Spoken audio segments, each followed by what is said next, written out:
Aya Studio.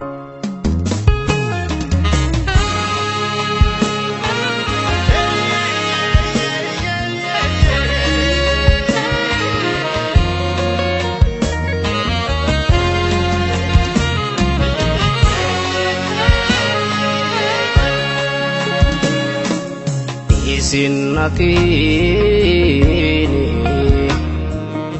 kumesena boru hindo kokorini kalamni chalundiru Isinakini kumesena boru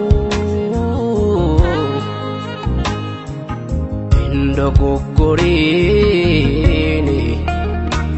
kalamni jalundiru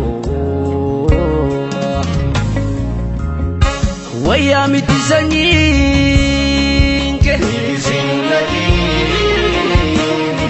jijira tengatu lamu manturi miti Digate ke sambatu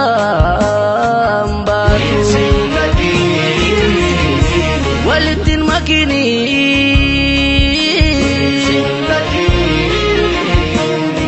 kama di figarbu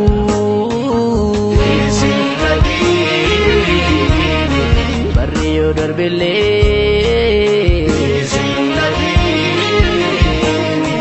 omezena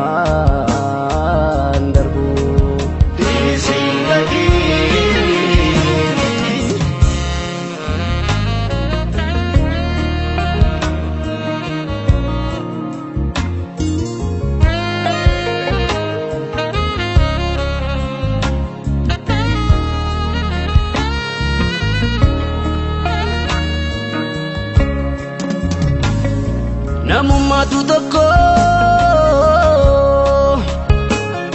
sanyi maalin tokko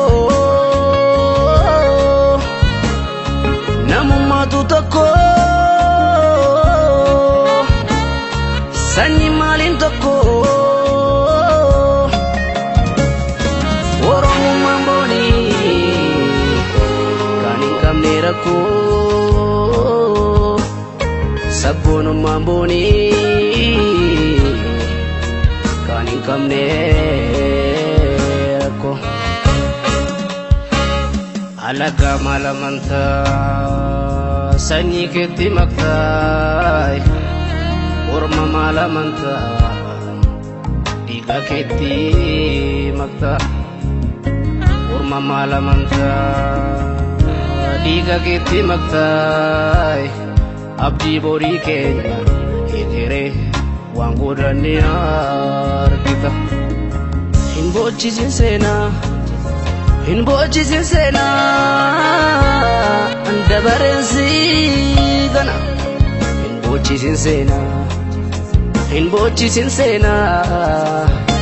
Hinbochi sinsena Andabarensi gana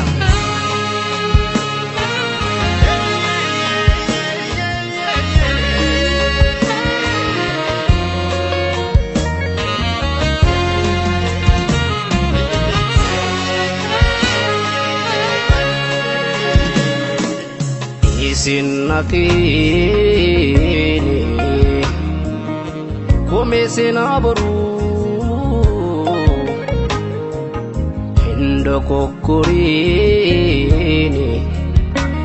kalamni jalundiru Isinakini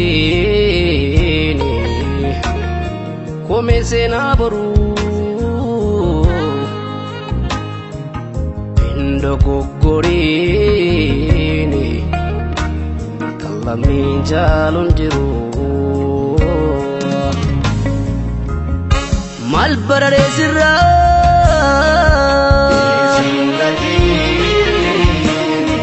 dalonni sitanu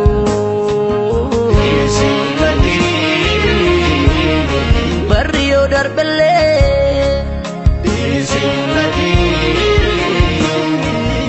Sina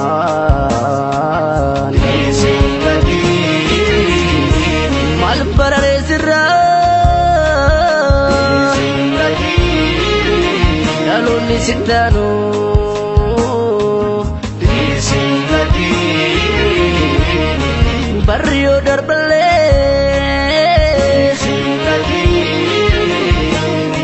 Comensena darbo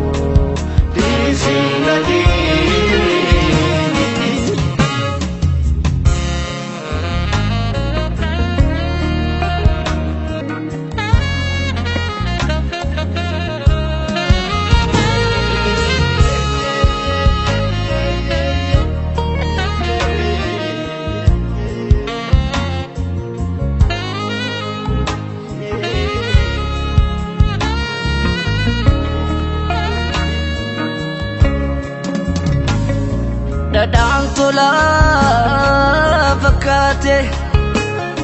wayyaanu raffite Dadaan tola fakkaate wayyaanu raffite Qomoo keen wallaali kan irraa maargite sirra gaheen gogin itti sabboonumaa Dhaloota dhaalchisi dirree bal'oomuma maal bararee sirraa dhaloonni sittaanu ija si bu'eefis hin ilaalin kee lammiinuu danuu hin dhaabbatin naqxee balbala alagaay kan sanyii kee fixee Harkishitu diga Sanyin makinisi Sanyin makinisi Sanyin makinisi Sanyin makinisi Sanyin makinisi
Ayas story.